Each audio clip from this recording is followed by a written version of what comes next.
Radio check, radio check. Thank you everyone for tuning in. Yeah, I've just got my mic off, like a professional commentator there. Um, yeah, all right. Thank you everyone for tuning in. We have sprint qualifying starting in around about 15 minutes' time, and a lot to look forward to. Of course, we got quite a bit of insights off yesterday's qualifying, finding out which team was the fastest on what set of tires and all of that stuff. And just looking at it, Lando Norris, if he nailed all of his sectors, he would have actually been the fastest driver on the circuit, quicker than Max Verstappen. And Norris, when he came out of the car and gave an interview, he was pretty disappointed with his pace. He was like, "Oh, we could have done so much better." And yeah, he was exactly right, in seventh position in yesterday's qualifying, but he could be up in pole. Yeah. Currently, I've just got the screen from yesterday's qualifying, so we've got a little bit to talk about. And I must say, Lance Stroll up in third place did a fantastic job. He's been under so much pressure as of recently. There's so many questions asked. Does he deserve an F1 seat? Is he really performing? Like, he is kind of a pay driver at Aston Martin and all of that kind of stuff. And he's fought back very well. He's gone quite badly around the circuit historically. He's never got out of Q1, never scored any points, never beat his teammate at this circuit. And then he gets out of Q1 this weekend. He beats his teammate this weekend, and if he can stay within the top 10, then he will also go on and score points as well. So yeah, Lance Stroll definitely has a good weekend up ahead of him, and definitely Aston Martin as well. After the back of a double retirement in Mexico, here they are on the second row of the grid, which is fantastic to see. And I am very glad that they're back there. It adds a little bit more action there and just more teams up in the mix, because usually we've only had Red Bull, occasionally Ferrari, occasionally Mercedes, and occasionally McLaren, but just one more team up there just makes the battle for the podium places a lot more exciting. Yeah. Okie dokes. Hello everyone. Hello OG Ninja. It's Ramel PDC underscore SM. Danny Coltrane. Thank you everyone for tuning in. And as usual, we'll be starting in around about 10 to 15, 10 minutes now, 11 minutes. Yeah. Let me know who you guys think is going to get pole position and go on to win this race. Go on to win, who's going to get pole position in sprint qualifying today. There were a couple of penalties that were handed out yesterday. So I'd just like to talk about that. So if you guys cast your minds back to Mexico, where we had quite a few mishaps in the pit lane. And if you guys remember, in the hot conditions of Mexico, the teams were very eager to cool down their tires as much as possible. And in the process of doing that, they drove out the pit lane very, very slowly, hence blocking a couple of other drivers in the process. So the FIA have released instructions to the they've released instructions to the teams saying that they are going to start. You have to drive on the left-hand side of the pit lane if you're going slowly, and then if you want to overtake them, then overtake on the right. That's what the instructions were. The FIA released those instructions, and they said, okay, so you're going to drive slowly if you're on the left and drive quickly if you're on the right. Very simple instructions. The teams and the drivers, some of the drivers completely ignored them, and George Russell being one of them. So it's Ramel asked why is George Russell starting in 8th position? It is because he blocked the Alpines in one of the qualifying sessions by driving in the middle of the pit lane rather than on the left-hand side, which is why he got a 2-place grid penalty. So instead of starting in 6th position, he's going to be starting in 8th position.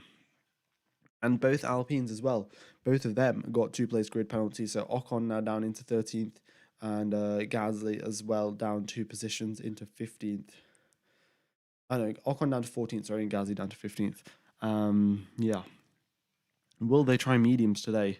Depending on how many tyres they have, they might go out on a lap for mediums.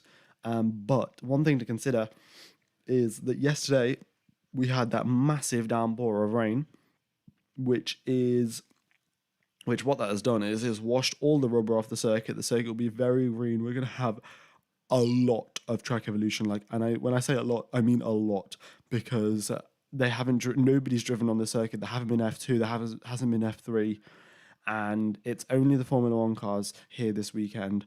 And yeah, the circuit completely washed out in yesterday's downpour. It was extremely heavy rain. I think there was a grandstand that broke due to all of the rain that fell on the roof of it. The roof fell in. No one was hurt, but the roof did fall in because of how heavy the rain was, which means that yeah, the circuit has totally been washed out, and all the rubber that was deposited there on the racing line um, is completely gone. Have you seen the pictures of yesterday's sky? Yes, I have. I saw them live, and yeah. And Fernando said it was nighttime. And honestly, if you didn't show me the clouds and just showed me how bright the circuit was, I would have been like, okay, sunset's happened. The sun's gone down, because that's genuinely how dark it had come. Like there was no chance that I would have thought that that's I think it was like four o'clock in the afternoon or something. Yeah, the track has been deemed safe. It's totally dry now. And but the thing is that all of the rubber that had been deposited on the racing line, making it faster and allowing for the cars to push as hard as they were, that's all been washed away by the rain. So yeah, we've got fresh conditions as if it was basically FP1. A very green circuit. That's the professional terminology of what a circuit's like after it's rained or when no one's driven there for a while. And yeah, okie dokes. Well, the drivers just getting into their cars now. Will be getting underway shortly.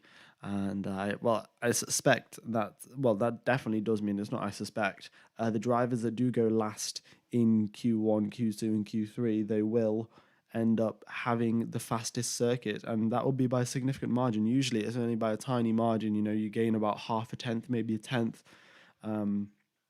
between the first and last driver. But this time around, I think it might even be 2 tenths, 2.5 tenths. That's how significant it's going to be. Yeah, track looks pretty fun indeed. It does. I mean, it's not wet or anything like that, but it's just going to cause a whole lot of mayhem. It's quite a narrow circuit as well, with 20 drivers on the track. That we could get a couple of issues with traffic here and there. We'll make sure. I'll keep an eye out on that, and we'll see if anyone gets any penalties.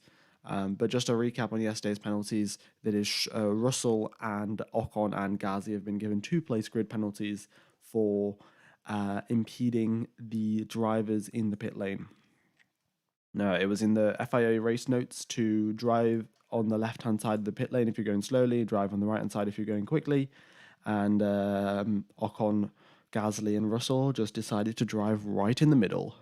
So, they were given instructions, they weren't followed them, and the FIA have given them consequences to deal with, which I think is a fair enough. Which I think is fair enough. Okie dokie. Could some of the midfield teams be better in this conditions? Well, I think the midfield teams definitely have a good chance here. I mean, Max definitely put in a massively push lap yesterday because, as we can see, he was 3 tenths quicker than Charles Leclerc. Mainly, I think the idea that the teams had was, okay, this is the first lap before the rain comes. We're just going to get a lap in, make sure we don't crash out or make some mistake. We're just going to get a fairly quick lap in. Whereas Max Verstappen went with the exact opposite idea. He was like, right, it's time to go maximum attack here because this is going to be the only lap I get. And, Max Verstappen turned out to be correct. It was the only lap that they got. And he was on pole because of that. So I think once all the teams are on the same playing field, they all know that we've got 2 laps this session and we have to nail them, then we're going to see all of them be compressed up. I mean, I think yesterday at one point, the gap between third place and 17th position or something was 1 second in terms of lap times. So it was all very, very close. And, I suspect it'll get even closer. Are you a Ferrari fan because all your thumbnails are Ferraris?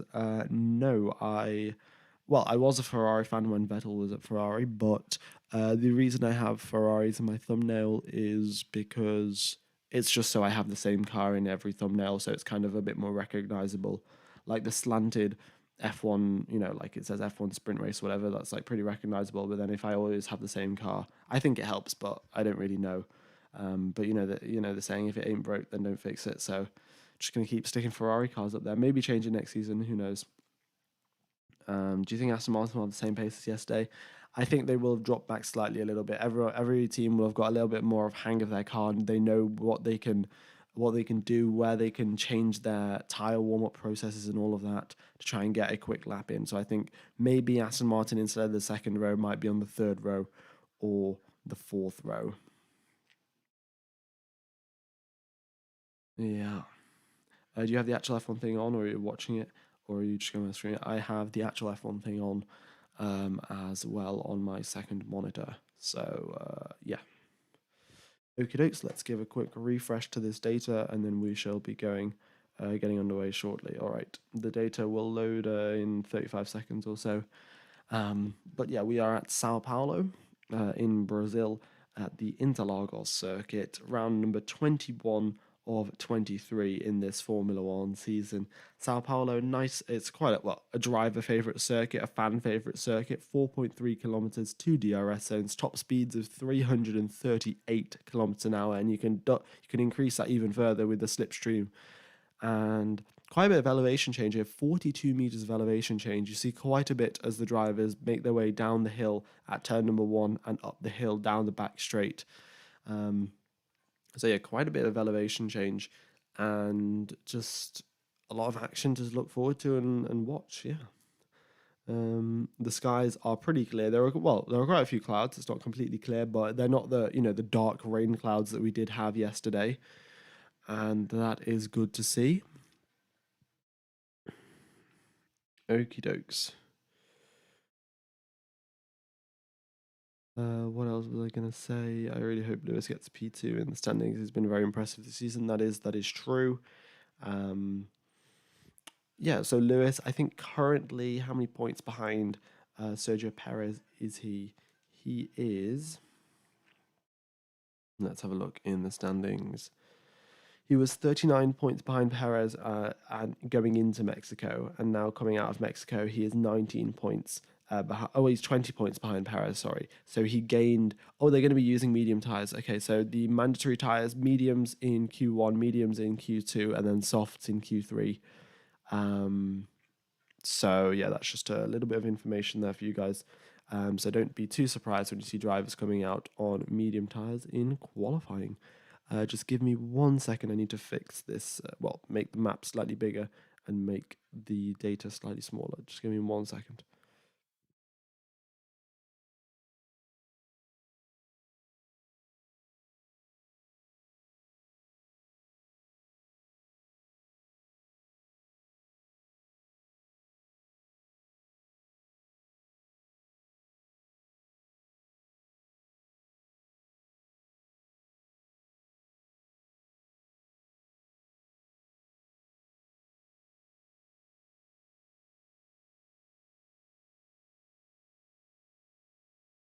Okie dokie, there we go.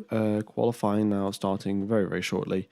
So let's get rid of this timer, and we have the sprint shootout and the humidity stat there, 46%. The track temperature 46 degrees, so that's probably the highest we've had around about this entire weekend, and air temperature 25 degrees. Green light and pit exit is open. The drivers will be getting out onto the circuit shortly. Okie dokie. I think my thing is a little bit delayed here. I'll get it figured out in a second.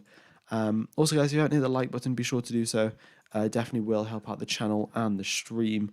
Hopefully, we can get 200 likes by the end of Q1.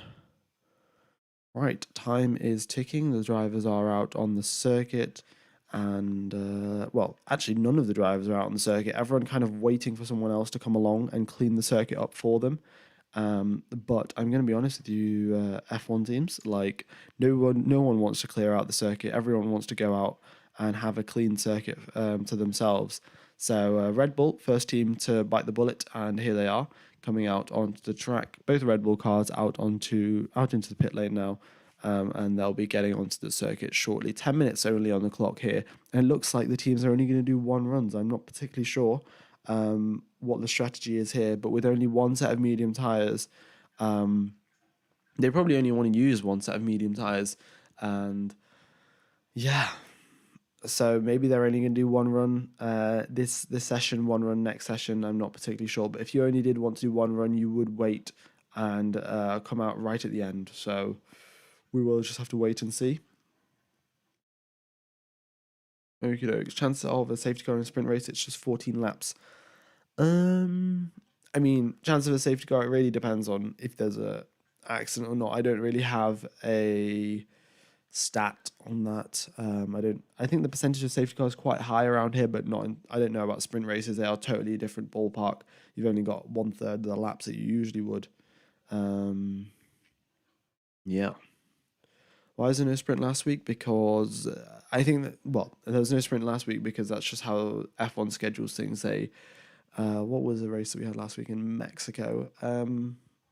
Yeah, I just think that they have sprint races at every like 5 or 6 races a year. It's nothing. They didn't want sprint races every single weekend. It's kind of against the, I don't know, I think the values of Formula One, not the values, but it's just the way things haven't been usually. Yeah. Why are the drivers going way off the track at turn number 2? That is when they're coming out of the pit lane. So Logan Sargent is coming out the pit lane. Max Verstappen is actually on the circuit. So that's why they're way off the circuit at turn number 2. Right, Max Verstappen, first sector, and 18.3. It's purple, of course, because no one else has actually set a first sector. Verstappen and Perez comes across, and he sets an 18.7, a tenth behind his teammate. Okie dokes.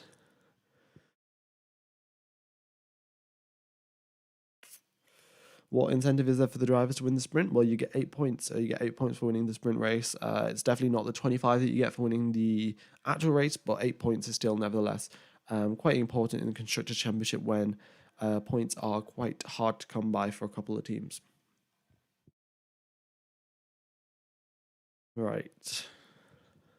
At what time is the sprint race?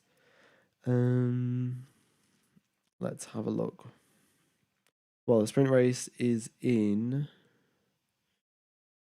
4 hours and 30 minutes from now. So, yeah, well, 4 hours and 26 minutes technically. But yeah. Right. So, Max Verstappen, Sergio Perez, first drivers to come across the line, a 1 minute 11.8 from Verstappen, a 1 minute 12.2 from Perez. 3/10 is the gap between the two drivers. Ocon across the line, a 1:12.3, half a second behind Max Verstappen, 2/10 behind Sergio Perez. Albon, next driver across the line, a 1 minute 12 for him. And look at this, Carlos Sainz, purple first sector, purple second sector. He is going great around here. And Carlos Sainz, in fact, outqualified Charles Leclerc yesterday. And he's having a great weekend so far. You know, he's just been able to, well, beat his teammate, which has been quite difficult in the past couple of races for him. And he's doing that quite consistently today and yesterday. So good to see. And Sainz, in fact, puts himself up into pole position. Hamilton into second place there. And then we've got George Russell slots into fourth position. Right.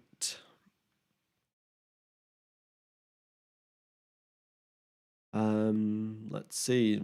Piastri across the line. He's starting a lap. We got Zhou, who is also starting a lap. Zhou's starting a lap. Let's see. Sargent across the line, a 1 minute 12.8, 3/10 behind Alex Albon. Not the best there from Logan Sargent. Fernando Alonso across the line. He's starting a lap. Lance Stroll as well. He is starting a lap as well. Okie dokes. Let's just keep an eye on these lap times here. They will start to tumble as we do get towards the final couple of minutes of the session. Because yeah, track evolution, pretty key here, but we don't know. Is track evolution more potent than tire wear?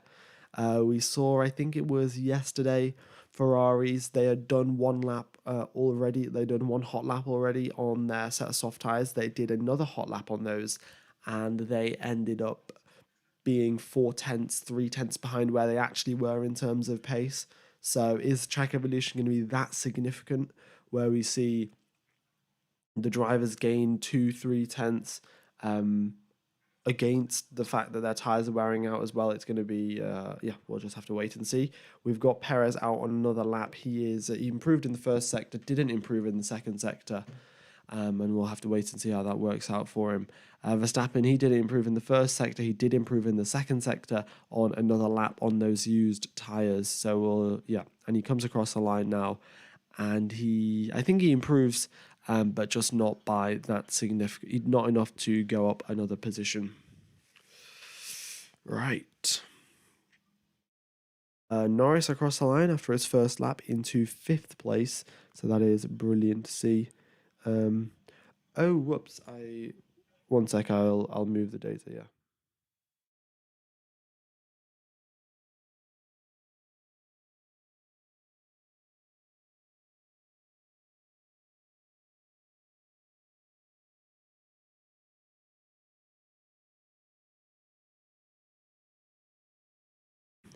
There we go.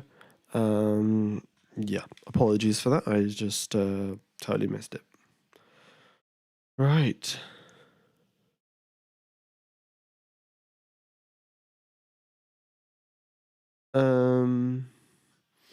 Max coming over the radio saying Checo was in the wrong position or something. Yeah, Max. I think Checo and Max had a little bit of an incident there. Well, I'll just confirm what happened, but it looks like Perez was going slowly. Max was expecting him to be going quickly or something like that. But no harm done there. 4 minutes left on the clock now, and we've got a couple of drivers in the pit lane. Are they going to come out on a fresh set of tyres to try and make sure that they get through? Are they not? Yeah, it's going to be a bit of a question. Well, it's a very difficult decision to make, because if you do go out on another fresh set, then you are compromising your race and your sprint race potentially by doing that. Yeah. Yeah, Max got pole position, and it isn't raining today, and it was raining in the last 2 minutes or last 4 minutes of Q3, but it didn't really matter because everyone already set a lap.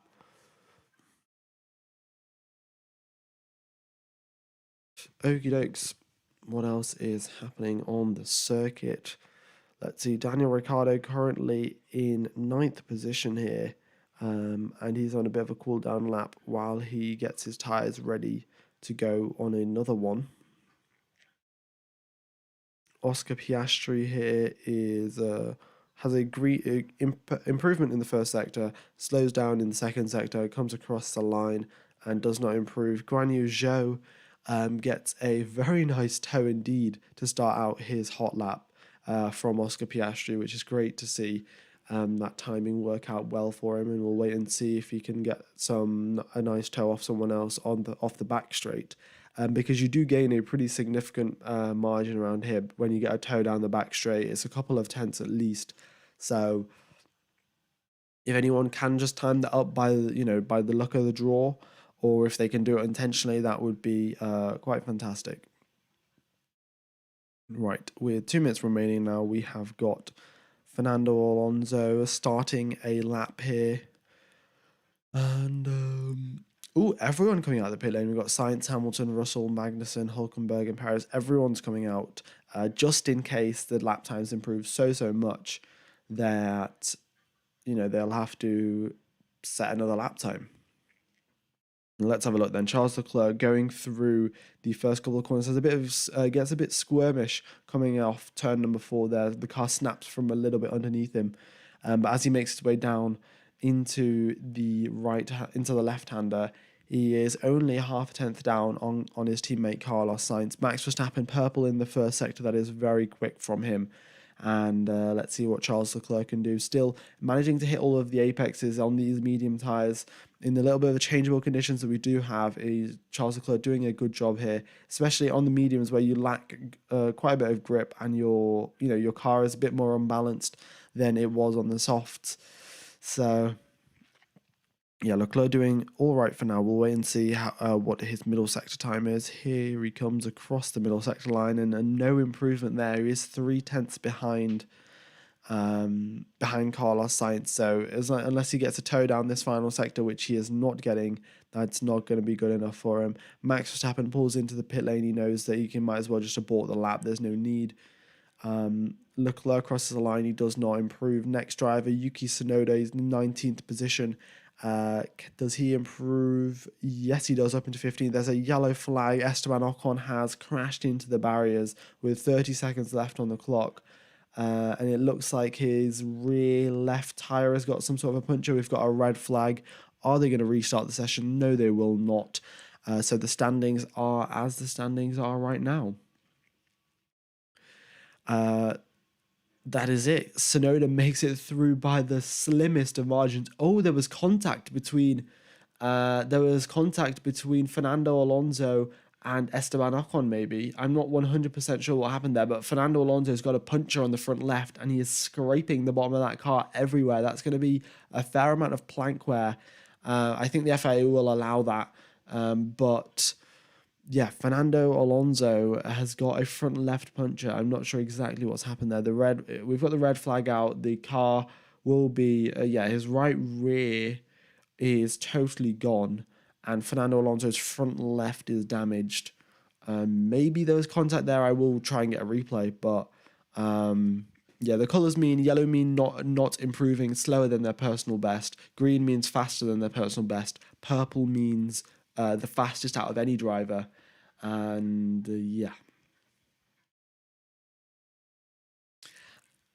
right. This is interesting. Still no replays. I don't know why we're not getting a replay on what happened there.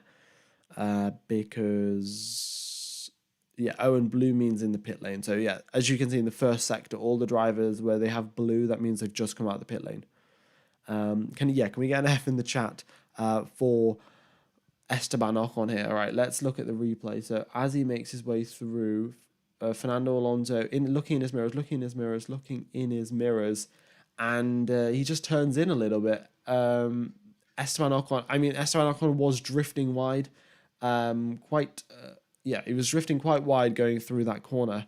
But it looks like, right, let's have a look at Ocon's point of view. Azure Light Studios, if you could not spam, that would be brilliant. Okay, so Esteban Ocon, he gets on the curb, and yeah, right. Okay, so Esteban Ocon gets on the curb, and he gets a big snap of oversteer. The snap of oversteer pushes him into Fernando Alonso's car, and that is why Fernando Alonso has a puncture, and Esteban Ocon is out. Ocon, I think with that snap, he could have recovered from the snap. He would have destroyed his lap. But it just so happened to be that Fernando Alonso was in that position where, if the snap was to occur, he was getting crashed straight into. So not ideal. The damage to the barrier might take a while. I don't think there is too severe damage because there were just tires there. It was a nice tire wall. But yeah.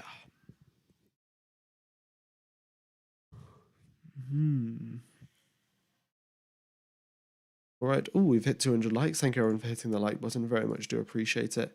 Let's just knock that up to 500 so I don't have to keep changing it because you guys are absolute legends for hitting the like button. How many people have we got watching? 1,400. Thank you everyone for tuning in. Very much do appreciate it. Glad you are all here enjoying the coverage. So we've got a red flag for now.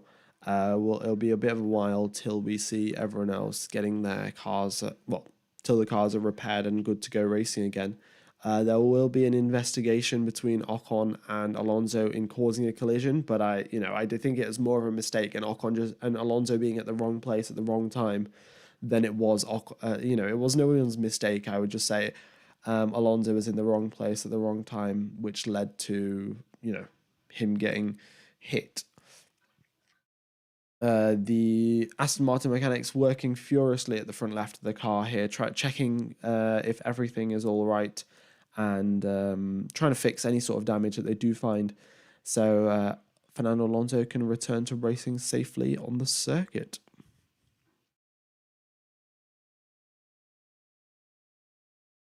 Okie dokie. I'm gonna have a quick drink of water. You guys should too, and we'll be back in a couple of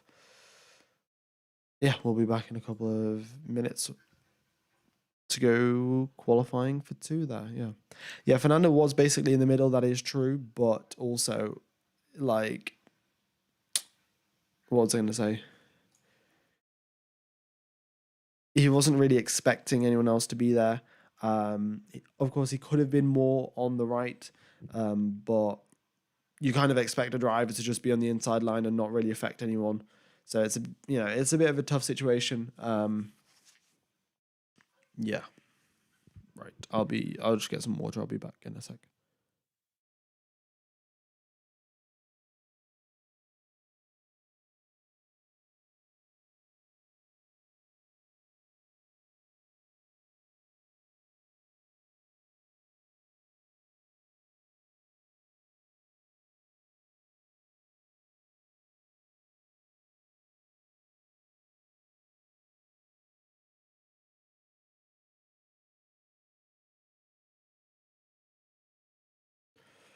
Right, the data on the right-hand side. So effectively, let's see, get my mouse sharp. Okay, so each of these little rectangles here represent a little part of each sector. So the first rectangle represents the first part just after the start-finish straight. And then the next bit represents the braking zone of turn number one, etc., etc. And basically, you can just see where the drives are improving. Like, you can see... yeah, you can see like each part of, what was I going to say? Yeah, you can just see in more detail rather than the entire sector, because in sector one you can see, Norris went purple, but then in here you can see which parts was he quicker on, and just in general, was he quick in the end of sector one, at the start of sector one, and all of that stuff. Yeah. And blue means the drivers are in the pit lane. So this blue section here meant Sainz was coming out the pit lane. Yeah, and then blue at the end means they're coming into the pit lane. That's about it, really. Red flag is for Esteban Ocon crashing into the barriers. Yeah.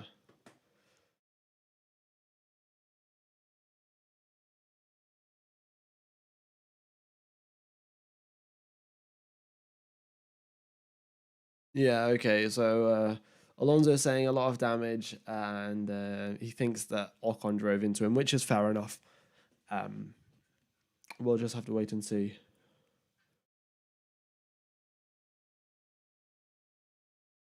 The YouTuber Cameron F1 suggested reverse championship points grid for sprint races. What do you think about the idea? I mean, I think just reverse grid is just stupid, if I'm being honest with you. Yeah, like putting the fastest driver in last position, that's not, it's not good overtaking. Like, okay, so I'm just going to explain this out to you. I think there was this race, it was like 2015 China or something, or 2016 China, which has the most overtakes in like the turbo hybrid era in terms of on-track overtakes. So there was the most on-track action. And if I asked you what was the best race in the turbo hybrid era, none of you are saying 2016 China, because none of you even remember what happened in 2016 China. It's not the sheer amount of overtakes that contributes to making the race exciting. It's like a story, like 2018 Monaco, Daniel Ricciardo with a damaged engine driving around and ending up winning Monaco's Grand Prix with 25% down on power, or Max Verstappen starting at the back of the grid, making his way through everyone, and then chasing down the leader in first place to get the win, or something like that. Like, it's not necessarily the most amount of overtakes is the best race. Like, because if you see Verstappen and Hamilton starting in last position, they're just going to drive past everyone. Like, there's not really a good overtake when they overtake Sargent. You know, they'll DRS him down the straight and that's it, job done. It's not anything exciting. It's, you know, when you get a battle and the drivers all converge on one another with Verstappen and Hamilton, Kimi Raikkonen in 2018 in the US Grand Prix, final 5 laps, they're all within a second of each other. Like, that's the kind of stuff that you find interesting as a viewer. A reverse grid race is just going to be drivers starting at the back, overtaking all the slower drivers and then getting to the front, but there's no actual action there. Yeah, so that's my verdict on review of reverse grid races.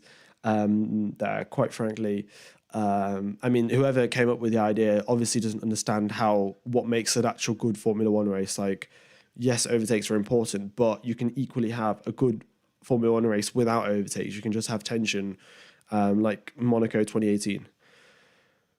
Yeah. Okie dokes. We are 1 subscriber away from the subscriber target, so if you aren't subscribed, that would be fantastic.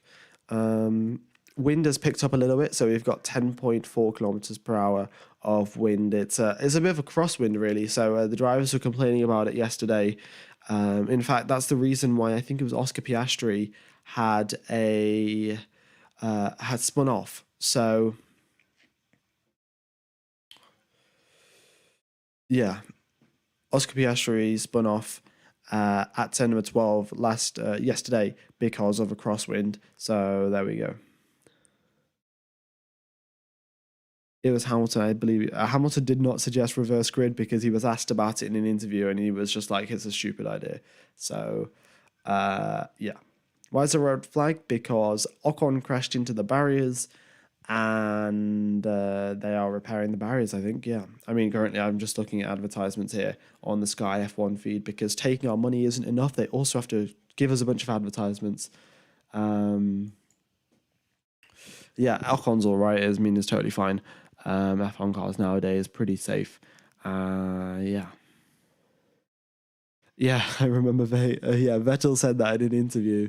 Um, yeah, I mean, the drivers didn't really go into much detail about why it's a stupid idea. But yeah, the drivers know as well it's ridiculous. How does track temperature affect race? How does the wind affect race? Right. So how does track temperature? I mean, track temperature is fairly simple to explain. You get higher temperatures, you get more tire wear, and potentially you can have more pit stops. So with higher track temperature, you could get a 2-stop race rather than a 1-stop. And with wind, wind kind of just adds to unpredictability. You could see, you know, drivers just randomly spinning off if the wind is like very gusty, or when drivers are going to overtake one another. You could see that, yeah, when the drivers are going to overtake one another, you could see maybe a couple more mistakes here and there because the wind conditions aren't as ideal as you would like. So that's how wind affects the race, really. Because you've got to consider these cars, they produce nearly, like at top speed, they produce 5 tons of downforce when the DRS flap is closed, right? So, and they produce that downforce purely through the air, and windy conditions is disturbing the air that they're driving through, which is not a good, you know, it just doesn't bode well for Formula One cars, which are, you know, precision devices to maximize downforce in optimal conditions. But like, the thing is, the Formula One cars, they're designed to work in optimal conditions, and then you know, like I would say 70% of the thought goes into making a car that works perfectly in optimal conditions, and an extra 30, and the remaining 30% is just making sure it isn't horrible in changeable conditions, because it's very difficult to model these kind of things, like wind gusting around, you know, changing from 2 kilometers an hour to suddenly 20. It's very difficult to model that kind of stuff, and it's very difficult to test it as well.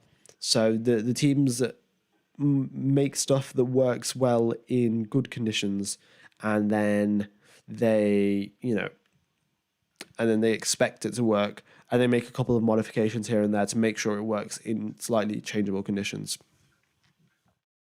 Right.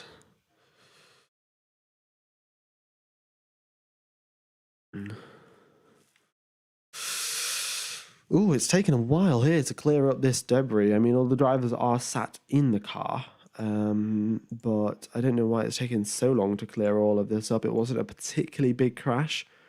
Um, yeah. Alrighty. A little bit strange if I'm being honest with you. Have been following you for a little while now. Want to say you're doing an amazing job. Keep it up, bro. Very much do appreciate it, Vishnu. Yeah. Thank you very much, mate. Don't know exactly what else to add, but yeah, appreciate all your support, guys. It is great to see. We get repeat viewers coming on to stream out all the time. And yeah. Right.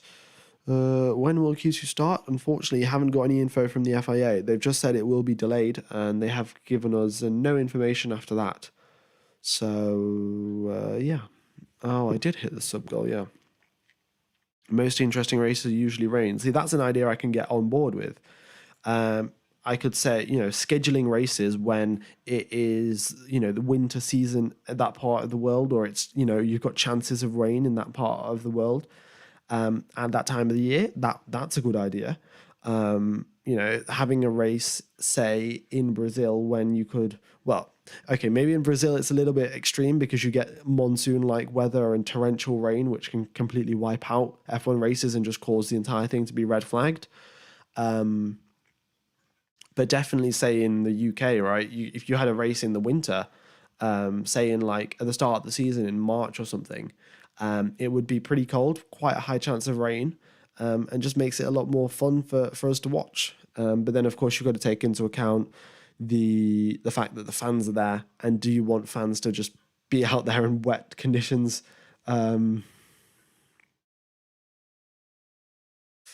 all a balancing act. Yeah, you could definitely do Spa. Yeah, Spa and Japanese Grand Prix. 2019 Germany in the rain, that was one heck of a race. Yeah. Replay show Ocon on the curb and his back sliding out. Yeah, that's exactly what happened. Ocon on the curb, he gets a bit of oversteer, he corrects it, hits Alonso, and in fact, George Russell getting out the car now. It's taken a while here for the teams to sort out whatever the issue is. Yeah, it could be miserable for the fans, but see, that's the thing. It could be miserable, but if the fans are getting good racing, do they care? Um, yeah.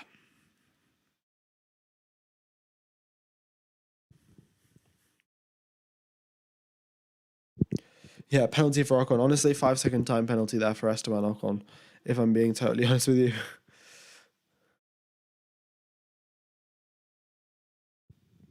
Right.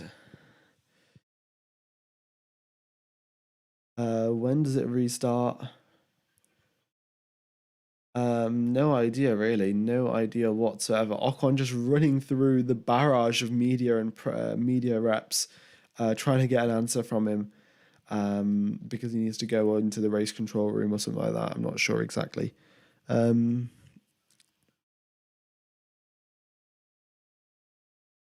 Right. Yeah, this is taking an awfully long time. I don't even know why we do have a red flag. Let's have a listen. Oh, okay. It's rebuilding the tire barrier. That's what they're doing. Yeah, rebuilding the tire barrier after Ocon's crash.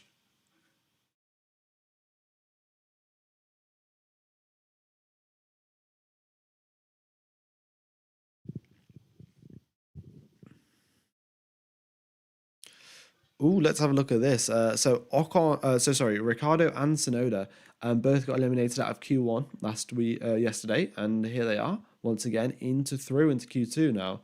So that's good to see. Yeah, it's definitely a good improvement though. Yeah.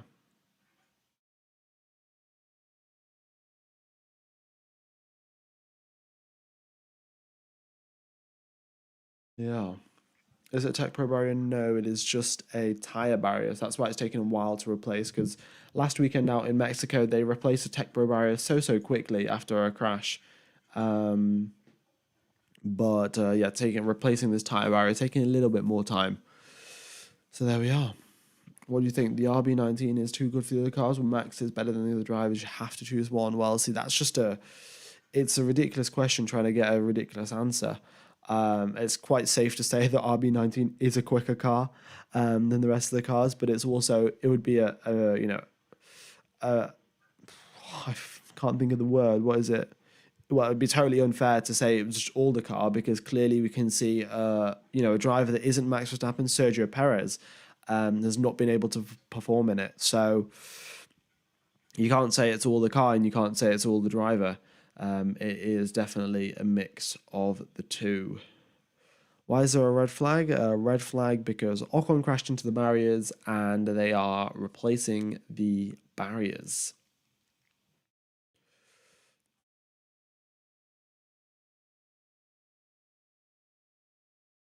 Right. Let's have a look. When's it restart? Still no information on when the session is going to restart. The FIA taking their time, and just happily enough, that nobody is showing what the actual repair process of the barrier is like. Nobody is saying, oh yeah, it'll be repaired in 2 minutes time now, they've nearly done. We just haven't got a single shot of it. So yeah, not particularly convenient, but it is what it is.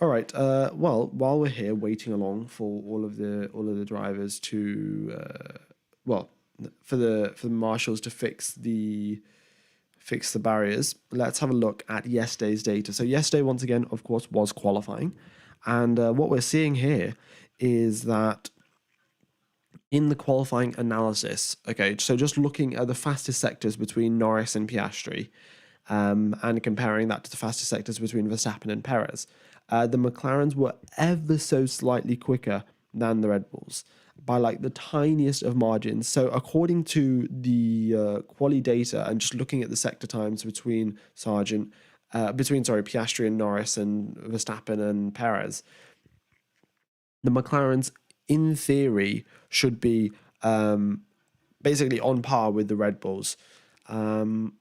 And just once again, looking at the ideal qualifying order. So ideal qualifying order basically means that if everyone if everyone hooks up the perfect lap together and they mix and match the fastest sectors from every single lap that they did in qualifying, then Lando Norris would have actually been on pole position with Max Verstappen in second place.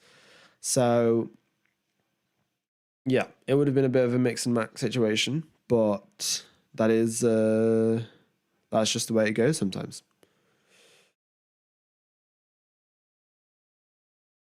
Yeah, all the times yesterday are about a second slower than the times today, but you've got to take into account the drivers on the medium tires today rather than the softs, and also the drivers are on. What was I going to say? The drivers are on the mediums instead of softs, and track temperature now 49 degrees, which is around about 15 degrees hotter than we had yesterday, or 10 degrees at least.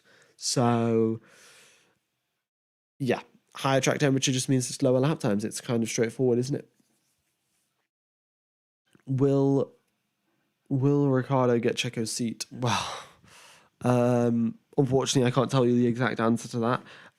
If it goes at the rate that this is going at, then I think by in 2 years' time, in 2025, Ricciardo will definitely have that seat. If it goes horribly wrong for Sergio Perez and it goes amazingly for Ricciardo, then maybe next year. And if Lando Norris decides he wants to go to Red Bull, then Ricciardo definitely won't get a seat. Yeah.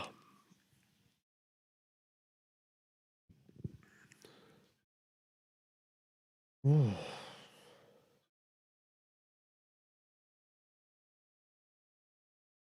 Right, finally, session restarting in 4 minutes' time, guys. 4 minutes, and we will be going qualifying. Be sure to hit the like button; it definitely will help out the channel, and hopefully we can get a couple more viewers back before we get racing again. But 4 minutes now till we get a restart. Yeah. Right.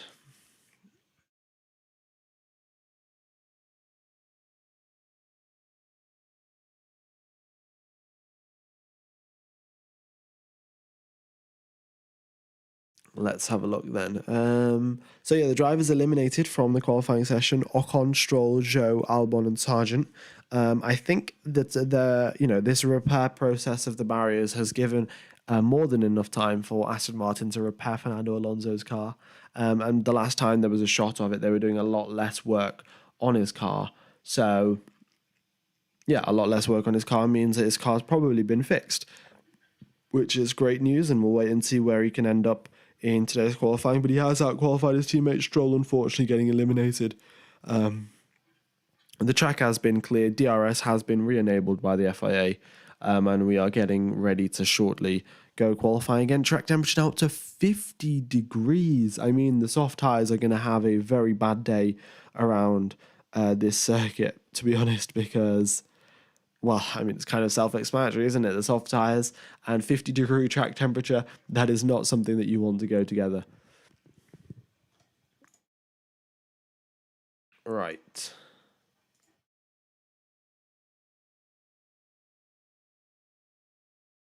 What is the red mini sector on Ocon's data? I think that just means a crash. Yeah.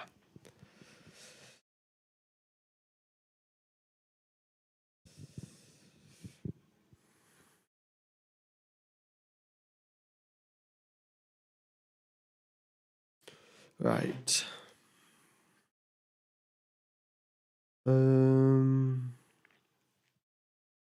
Also, we haven't been seeing so many track limits issues around this circuit here. And I think a reason to why that is the curbs around here are quite, they're not, the vibration damaging curbs that we have in Austria. But they're more of the curbs where if you do go on the curbs a little bit too much, like you can touch the curb and get away with it. But if you mount the curb far too high, then what you're going to get is an excessive, the curbs just raise up, they ramp up quite steeply. So if you do ride the curb too much, then the car gets totally unbalanced and you lose a bunch of time. So there wasn't too many track limits issues yesterday. I think we only had one lap time deleted in the entire qualifying. And nothing in the first session as well. So maybe that's the way forward. Have these sort of curbs where they are kind of shallow at the start, but then they become a whole lot steeper later on. And then the drivers automatically just stay off the curbs. Yeah.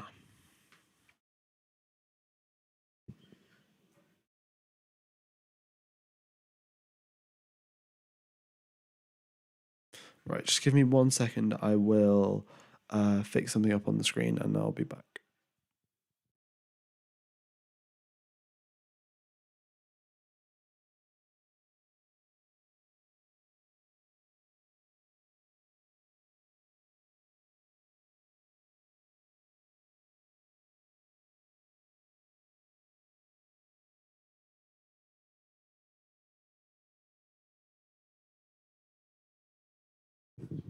All right, here we are, finally going qualifying here. Max Verstappen and Sergio Perez queued up at the end of the pit lane behind them, the two Mercedes behind them, the two McLarens, everyone queuing up now to get ready to go racing. The time has hit the, well, the time is, the time should have started. We should have a green flag by now. But yeah, it won't be long now before we get the drivers coming out onto the circuit. Right, Stroll says he hit traffic in the middle of the sector and lost a load of time. Well, that is true. Well, that could definitely be the case. I haven't seen the replay, but another driver that hit traffic, Logan Sargent, he got traffic from one of the Haas cars, and that's going to be investigated after the session, and they'll see if there's any sort of penalty there. But it was, the Haas car was out of the way, but it wasn't totally out of the way. But when when the circuit is so narrow, how out of the way can you really get without going onto the grass? So, yeah, we'll see what the FIA decide to do about that. But it would be a bit harsh to give a grid penalty there for Kevin Magnussen, or I didn't remember which Haas it was, but it was one of the Haas drivers. Yeah, the car's going out onto circuit now. We got a green flag going. And it'll be a matter of time now before we start seeing some laps coming in. 10 minutes left on the clock. Well, it's only 10 minutes on the clock. We've got 9 minutes remaining. The drivers getting their way onto the circuit. And yeah, we'll be going qualifying shortly.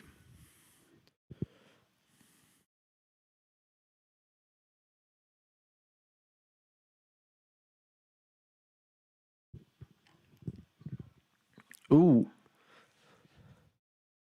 Fernando Alonso is still sat out the car. He is not in the car as of now, and they're still working on it. So, are they going to be able to get it ready in time? Are they not? We'll have to wait and see. But Verstappen now on a flying lap here, breaks into turn number 1. Nicely done from him. He said over the radio it's gustier on the circuit. And activating DRS now as he comes down the second straight here. Into turn number 4, an 18.5 from him, so still quicker than his Q1 time. Stays within track limits, barely there at turn number 4, and making his way now up the hill towards turn number 5 and 6.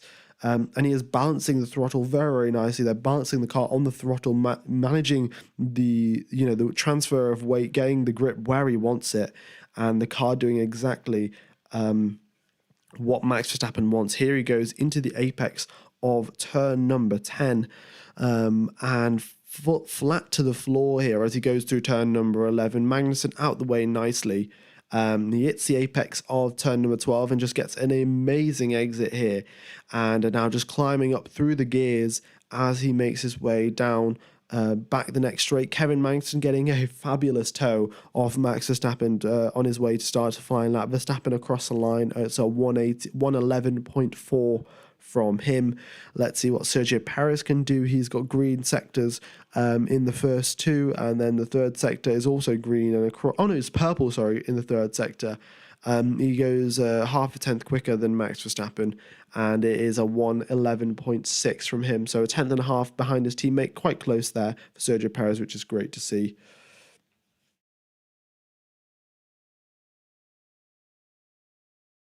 Right. Okay, Lewis Hamilton now into third position. Yeah. Is there any other color than the purple that Max does hit? Yeah. Well, I mean, right now with Max is setting yellow lap times, but that is a cooldown lap. What's a blue color sector? Blue color sector means the drivers are in the pit lane or coming out of the pit lane. Yeah. Also, another thing to consider, guys, is that the medium tires are going to be probably used in the sprint race. It is in 4.5 hours, so we could see track temperature come down by that point, but 50-degree track temperature now, the soft tires definitely aren't going to last the entire duration of the sprint race. So yeah, blue either mean pit out or pit in. Yeah.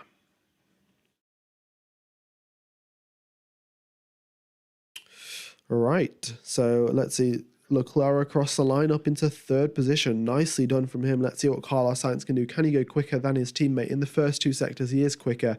He gets a nice little tow off there from Sergio Perez as he goes down the straight. And across the line, he goes up into second position. And he, splits the 2 Red Bulls and only a tenth slower than Max Verstappen here. So the pace that was supposed to materialize for the McLarens here has not. Lando Norris, in fact, slower than Oscar Piastri, still unable to hook up a perfect lap. And we see Carlos Sainz up in second position and Charles Leclerc up in fourth. So, the pace that was meant to be for the McLaren team has now been taken by the Ferraris and Aston Martin, as far as we can see, still in the garage. No sign of Fernando Alonso getting out of the car.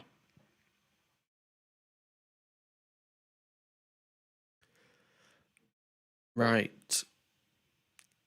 So they're using old set of tyres here for Pierre Gasly's sprint qualifying by the looks of it. Yeah, they are coming out on a used set, which is interesting. I mean, thing is, they want to conserve their tyres. So I think that is fair enough,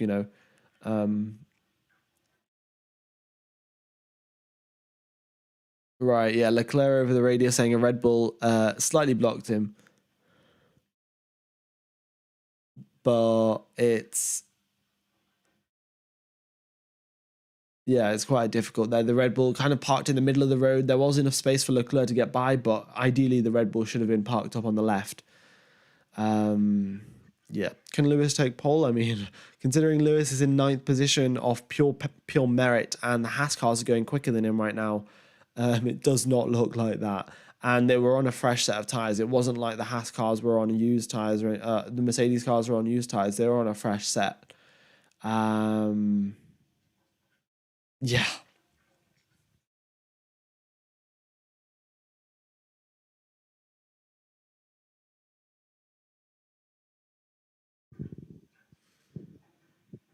Right.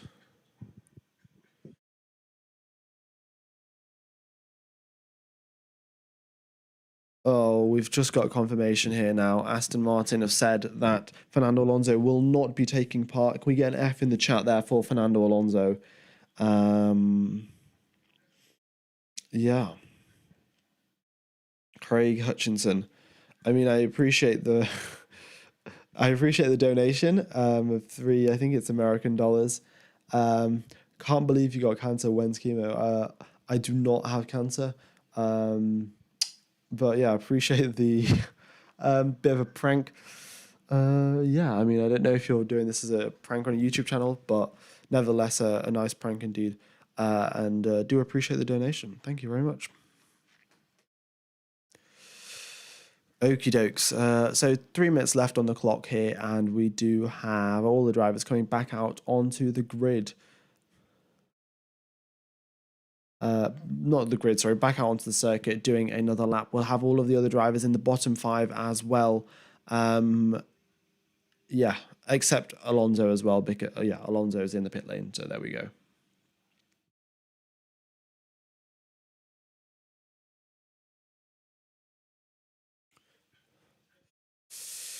All right. Let's see.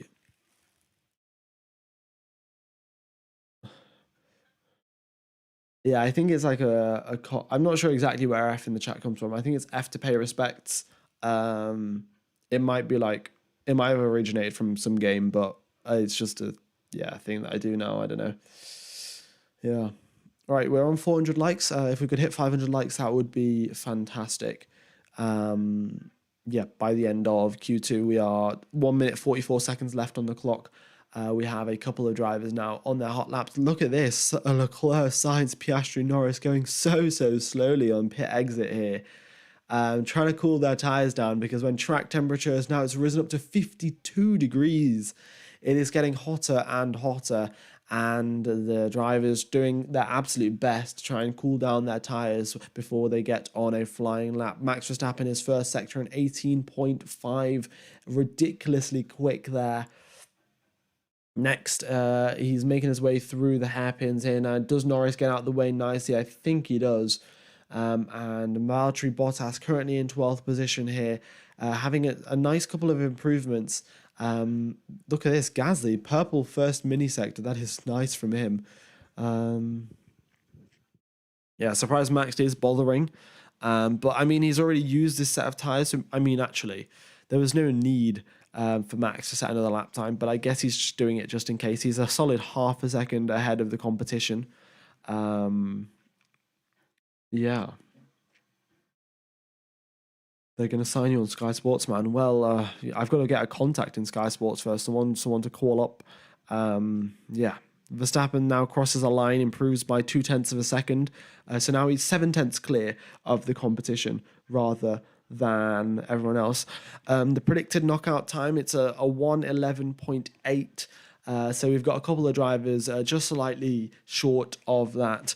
So we'll wait and see what happens there. Tsunoda, though, crosses the line, a 1:11.6 from him. Let's see what Daniel Ricciardo can do. Kevin Magnussen across the line. He's up into 7th position, a 10th behind Tsunoda. Pierre Gasly. Look at this. Daniel Ricciardo up in 2nd position. What a lap. He goes 2.5 tenths quicker than his teammate. Gasly comes across the line just into 10th position. The Mercs yet to do a lap here, and they're on used tyres. The Mercedes drivers are on used tyres. Can they scrape it through? We'll have to wait and see. Perez improves, goes quicker than Verstappen. A great lap there from Sergio Perez. Hamilton currently in 13th, up into 4th. That has been a good lap on a used set of tyres for Lewis Hamilton. Can George Russell do the same? He's currently in 14th position. Doesn't improve in the first sector, he improved in the second, and he slots himself up into 5th place there. And Norris, he's done it. Lando Norris up in first position. The pace that we saw in the data yesterday, the pace has finally come true. And Lando Norris up into first position there. A great job. And hopefully we can see that happen in Q3. All right, Q3 is going to start in 5 minutes' time. So just hang in there, guys. 5 minutes, and we'll have the top 10 decided for the sprint race. Yeah. Right.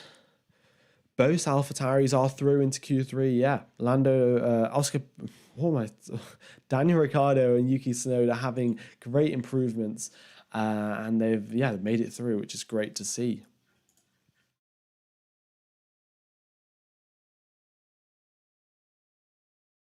Okie dokie.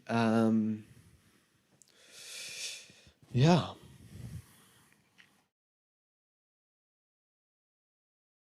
Let's see.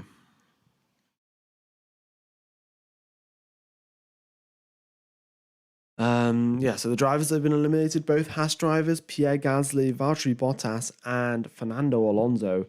Of course, Alonso, he's been eliminated because of the fact that he didn't go out onto the circuit, so that's kind of fair enough. Then the two Haas cars, just a little bit of a lack of pace there, and Gasly and Bottas not been able to nail their laps. Their teammates were eliminated in the previous session, so it was pretty difficult to expect them to make it through into Q3. Yeah. Right. What else have we got? Nothing too unexpected here, apart from the fact that we're seeing Ricciardo once again up in 4th position, which is great to see because, well, I mean, if we're being frankly honest here, Ricciardo, he got 4th position last weekend. We all thought it was a bit of a fluke. He did an interview, he said it's not a fluke, but, that's what you expect the driver to say, the driver that's, kind of fighting for a seat potentially in the fastest team in the grid. He's definitely going to say it's not a fluke. And here he is once again getting that 4th position. So yesterday might have been a bit of an off day, but here he is once again showing that his car and himself has some serious pace, which is great to see. Great to see.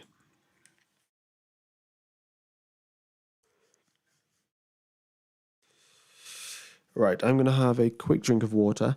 We will be live for Q3 in 3-4 minutes now. 3-4 minutes.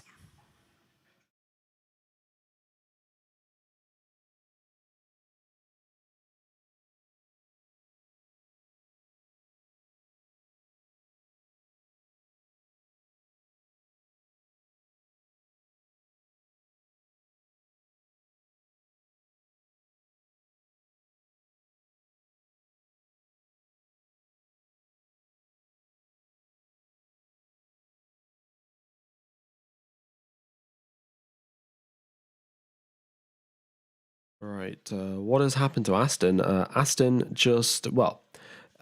Alonso had that collision with Ocon, and that's what's led to him not going out in Q2. And Stroll was just slow. Yeah.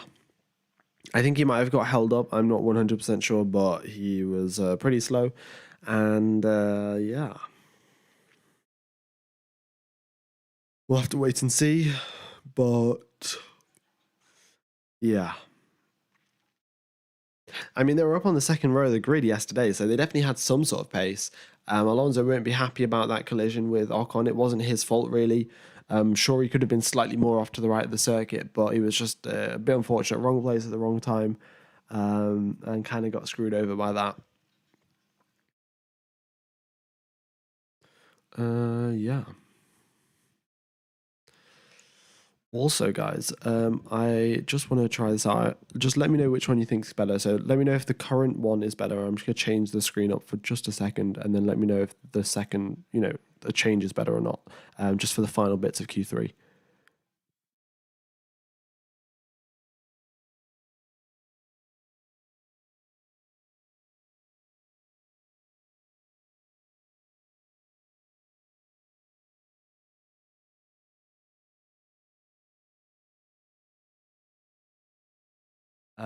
So basically, guys, would you prefer to have the font a bit bigger and be only able to see sectors 1, 2, and 3, or would you prefer the mini sectors?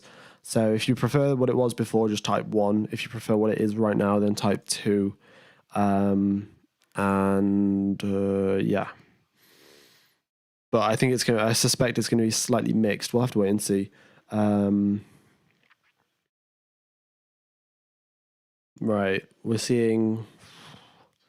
I think we're seeing a bit more 2s than 1s, but it's probably like a 60-40 split. I'd appreciate it if you don't spam 2 or spam 1. Yeah, in fact, I should probably just do a poll. 2 or, well, yeah, 1 or 2. Let's just do that. Which option?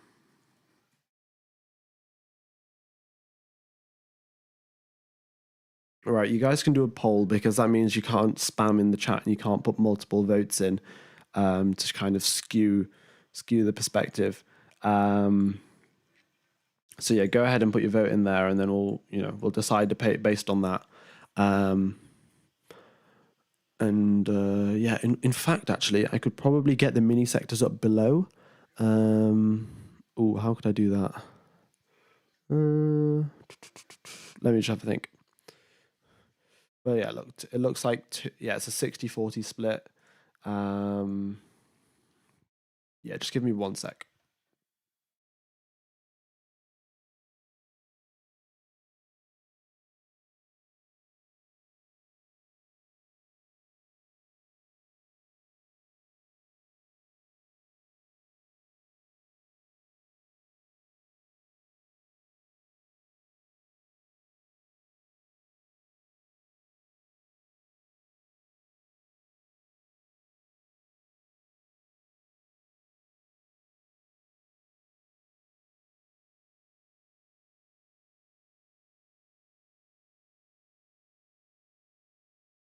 Yeah, unfortunately, I can't exactly figure out a place where I can put these sector times and it also fit on the screen. I mean, I could stick it here. I could. Yeah, if I can move the likes things across, then I could stick this somewhere. But it has to kind of match up so you can actually see, the respective times. Let's have a think. If I move this down here and then move that right to the top of the screen, maybe. I mean, I think what I'll do, I'll figure it out for next weekend. Yeah, because time is ticking. We've got 6 minutes left in this sector. I mean, the session's actually started. It started 2 minutes ago. But yeah, no driver out onto the circuit. It looks like everyone's only doing 1 lap. Oh my God, whoops. Right, let's go back and let's just put that right there. Right. I mean, the split is 56%, 44%. So I'm going to end the poll there. And I'll try to figure out a better solution. Yeah. And probably actually just revert back to what we had before. I think it's a little bit more readable, but then, of course, you lose out on some information as well. Right, let's just get back to what we were before.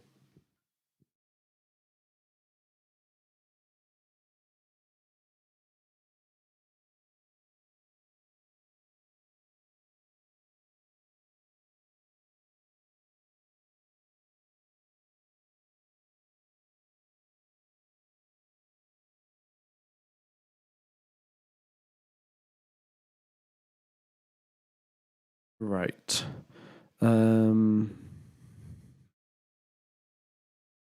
So there we are. Okay, let's get back. Nobody, I mean, look at this. 4 minutes left on the clock, and everybody is just sat in the pit lane. This is what we love to see in Formula One: high intensity, high octane action. As everyone sits in the pit lane, waiting for someone else to go out onto the track. It is, exactly what we expect here, guys. Exactly what we do expect. Yeah. It will be a mess. Harry Seldom, that is a good point. It will be a mess as everyone comes out of the pit lane.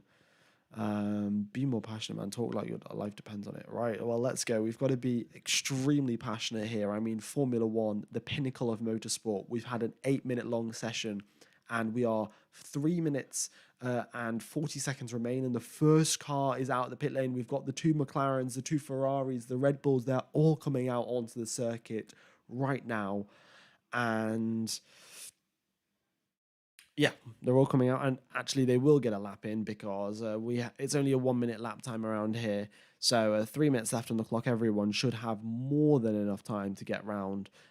Look at this, everyone crawling around so slowly. Look at it, Max Verstappen going quickly here, overtaking everyone in the pit lane. But with track temperatures up at 52 degrees, you want to be driving around as slow as possible to just make sure your tires don't overheat. So, yeah, Leclerc, unfortunately, looks like he's driving in the middle of the circuit. They've been informed by the FIA to drive on the left-hand side.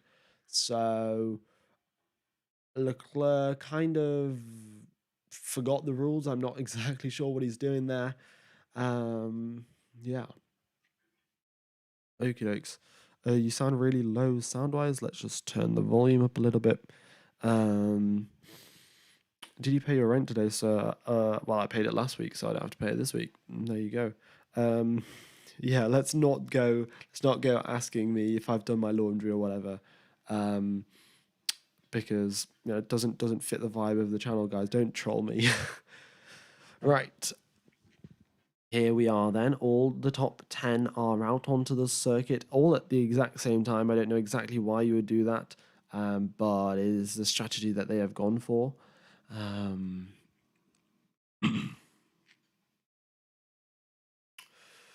Yeah, Max Verstappen. I mean, look at this. He is just overtaking everyone in the pit lane. Very, very interesting. 1 minute 51 left on the clock. Oscar Piastri is starting his flying lap. Here he goes through turn number 3, over the curb, stays right on the inside there, minimizing the distance he travels, activates DRS as he heads his way down to turn number 4. Braking at the 70-meter mark. It's an 18.5 sector from him. The McLaren on par with Verstappen's first sector. And it is looking good. He gets a bit of a toe off there from George Russell. He goes into turn number 6. Russell out the way nicely. The car sparking away as he gets into turn number 8. He hits that apex very nicely. The car sliding around a little bit. The soft tyres starting to struggle as he reaches the halfway point on the lap. Wind is up to 17 kilometers an hour. It's a bit of a crosswind, so the driver's going to have to be careful there. And we're still seeing they're losing a little bit of grip as they make their way towards turn number 12. Here comes Oscar Piastri. He made a mistake here yesterday. He makes a little mistake there again today. The rear ends get slightly squirmish on the exit, and he is now activates DRS coming across the line here. 46 seconds left on the clock. His first driver to come across the line, set a lap time. It is a 1:11.1 from Oscar Piastri. Next driver, Lando Norris. What can he do? A 1:10.6. He goes a solid half a second quicker than his teammate. All of those mistakes from Piastri, they all added up. So let's have a look now. Next driver across the line is Max Verstappen. Verstappen's in second place. Verstappen is in second place. Norris is on provisional pole. I mean, this is sensational here. Can Charles Leclerc beat Lando Norris to pole position? Can Sergio Perez beat Lando Norris to pole position? Leclerc across the line into third position. Next up, Yuki Tsunoda currently in 10th position. Can he beat Ricciardo in terms of qualifying? He's up into third place. He's 4/10 behind Max Verstappen. Here comes Daniel Ricciardo out of the final corner. No slipstream for him, and he's at 5th position there for Daniel Ricciardo, slower than Yuki Tsunoda. Sergio Perez crosses the line. He's slower than Verstappen, and he's in 3rd position. Lando Norris is still on pole. pole position here. We've got Carlos Sainz across the line, unfortunately doesn't beat his teammate. He is in 7th position. Lewis Hamilton across the line, he's into 4th. Can George Russell beat Lando Norris? He's a 10th up in the final sector. George Russell is 1/10 up on Lando Norris's time as he exits the final corner, comes down the back straight, activates the DRS up to 330 kilometers an hour and across the line, and it's 4th place for him. He loses 3/10 in the final sector. Lando Norris, what a lap, and he's up in pole position. Norris has got it. Norris has got pole position, guys. If that deserves a like button for that deserves a like for Lando Norris getting pole position. But what a lap there. He's in pole position. It's just brilliant. Verstappen's in 2nd, Perez in 3rd, Russell and Hamilton in 4th and 5th, Tsunoda in 6th, Ricciardo in 8th. So Tsunoda out qualifying his teammate, and the AlphaTauris, both of them into Q3, which is great to see. They are going very well around this circuit here. Leclerc and Sainz in 7th and 9th, and Piastri in 10th. Look, Piastri's in 10th position, Lando Norris in 1st, and potentially we could even see Norris, if he can keep Max Verstappen behind him, he could go on to get a sprint race victory.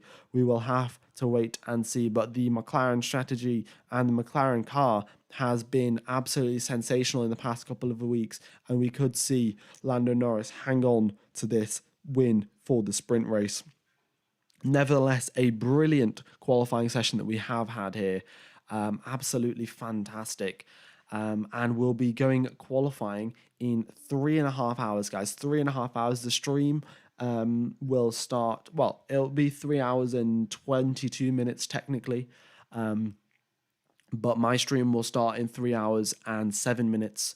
So I'm going to end the stream. It'll take you over to the next stream for the sprint race. So go ahead and get subscribed. Press the subscribe button if you aren't already subscribed. Just press the reminder button and press the like button as well. It really helps out the YouTube algorithm by just saying, oh yeah, this live stream is amazing. So I'm going to recommend it to everyone. If you press the like button before the stream's even started. So it's been a pleasure commentating to you guys. I'll see you guys in a couple hours. It'll take you over to tomorrow's stream. Just be sure to hit the like button. And I hope to see you there in a couple of hours. It's been a pleasure commentating to you guys. Cheers, fellas.